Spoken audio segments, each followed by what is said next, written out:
পৃথিবীর একমাত্র উপগ্রহ চাঁদের বয়স নিয়ে দীর্ঘদিন ধরে গবেষণা করছেন বিজ্ঞানীরা। সেই গবেষণায় এবার নতুন তথ্য উঠে এসেছে।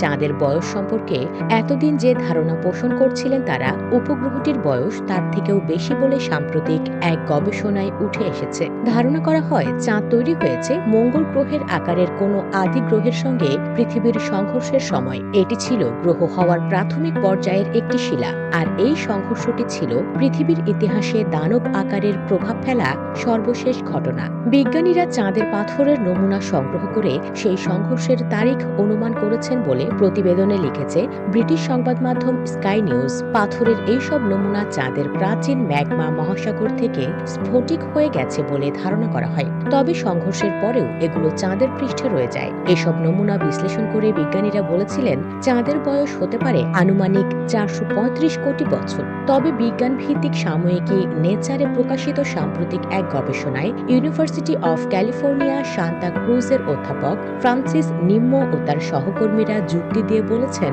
চাঁদের বয়স এর চেয়েও কিছুটা বেশি।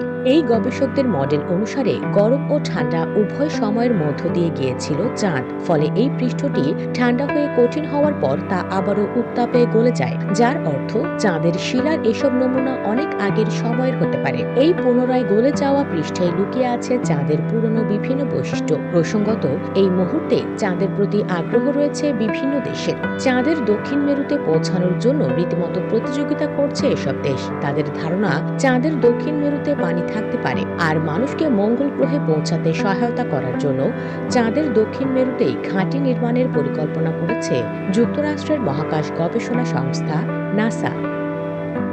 US Bengal report.